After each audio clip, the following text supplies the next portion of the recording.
So essentially, what I love about abstract too is that it becomes a tool that it's very agnostic on any side of politics, but it understands that you still we all live, work within the realm of politics to get things done, right? So we're so politicized. Forget about that. Just the mechanics of passing bills and getting the majority's voices heard is also broken. I know I led with just the permit, and yeah, of course, that is very surface layer retail layman going, oh yeah, you're fixing that. That'll be the first thought. But it's actually deeper than that. What you're saying is, okay, you are anti SB9, you're anti all these bills.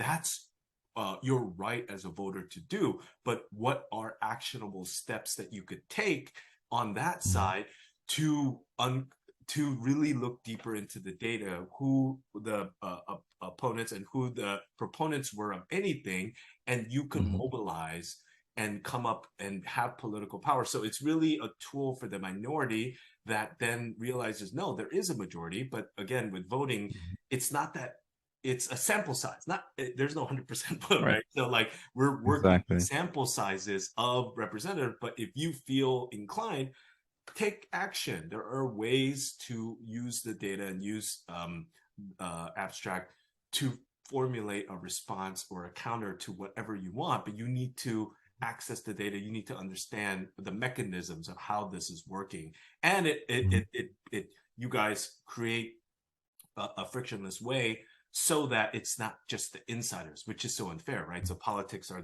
the power of the few, because people don't feel like, oh, well, but I gotta make it easier. Can I vote by text? I don't want to go to the voting booth. Like that alone is creating, only 20-30% people showing up to vote.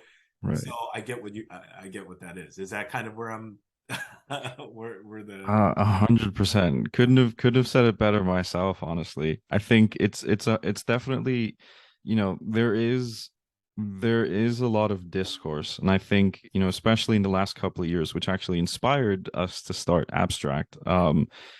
It's been, the discourse is there, and whatever side of the aisle you're on, whatever issues you care about, we just know that there is 100% a passion and willingness, specifically in the younger generations, in advocating for their agendas, right? And you're seeing people go to great lengths to push them forward and get a better understanding of the government so that they could, be that voice that represents a lot of people that they feel are misrepresented.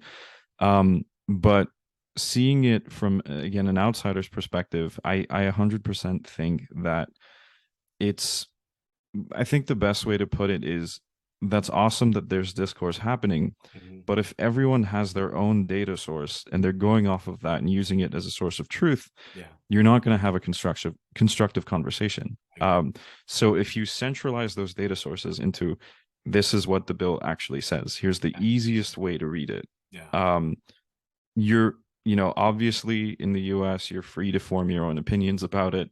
We're fortunate to live in a country where you could do that. And it's just, as long as it happens from the same data source, I agree. We feel like that those discourses can actually become very actionable. And that's the hope. So we need a Wikipedia of every application or every kind of vertical, meaning the problem is every data is siloed, and all the social media algorithms create that and compound that. They're like, oh, you like Earth is flat. Here's 8 more videos that cement that the Earth is flat. And now Google and Facebook and all these, tech companies are finally adding a counterbalance and going, oh, you've watched too much flat Earth content. Here's one from MIT on your cell phone proving that the Earth isn't flat, right? Like some science on satellites that orbit, and how does that get up there? But there's has to be a counter. It can't just be spoon-fed wrong or disinformation or wrong information. Exactly.